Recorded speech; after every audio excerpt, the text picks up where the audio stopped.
Welcome back to Make It Mondays, and this week I'm working on a new blanket. This one will not have a pattern on Patreon, but any of the fully knit blankets for the last couple months are there if you want to check it out.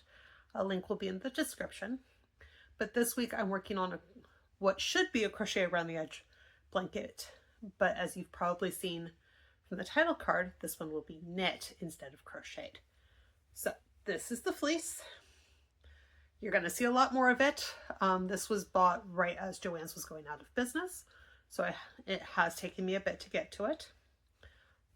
So I have already prepped it to be a crochet around the edge, and I'm going to do linen stitch around, so the skip stitch. So crochet, single crochet, chain one all the way around, and then connect the yarn in, or connect the end to the start. And then I'll be back to show you how it's working up. So give me just a sec to get everything settled and I'll be right back.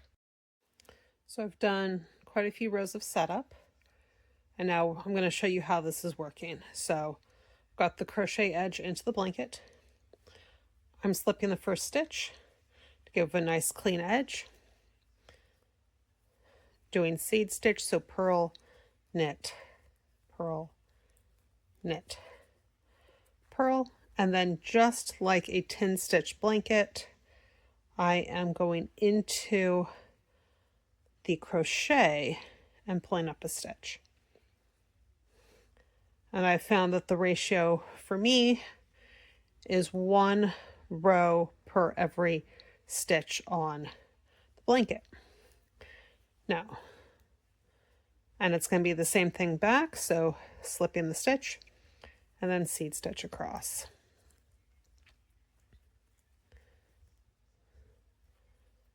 So it's going to work just like this all the way until I hit a corner. The corners are going to be done in short rows, so I will be back to show how some of that works. So be back in a bit with a corner. So I've gotten around to the second corner, and now it's time to do some short rows to turn the corner. So the basic idea is that I am making the outside longer than the inside, so it will make a curve. So I am knitting the second to last stitch, bringing the yarn forward, pulling, looping it around, pulling back, flipping the whole work, and then working back. So most of the time when working short rows, later on you're going to take that loop, you're going to either work it with that stitch or the stitch next to it. Because I'm working in seed stitch, so the purl one, knit one, I don't have to do that because those little wraps hide really well. So there's the second one.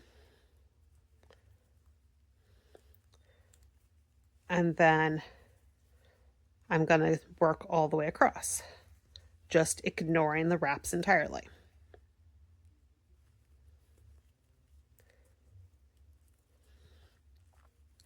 And I'm going to do that same pie wedge 4 times, so a total of 4 times, to get all the way back around to straight for the next side.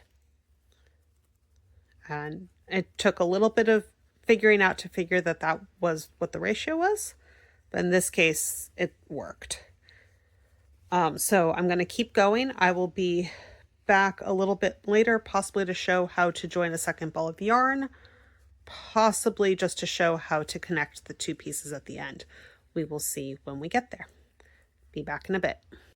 So I did forget to turn my camera back on to show you how I attached a new ball of yarn and then how I finished off the project.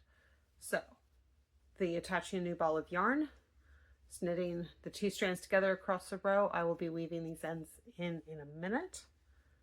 And then the finishing it all up, I did Kitchener stitch across between the last row and the first row.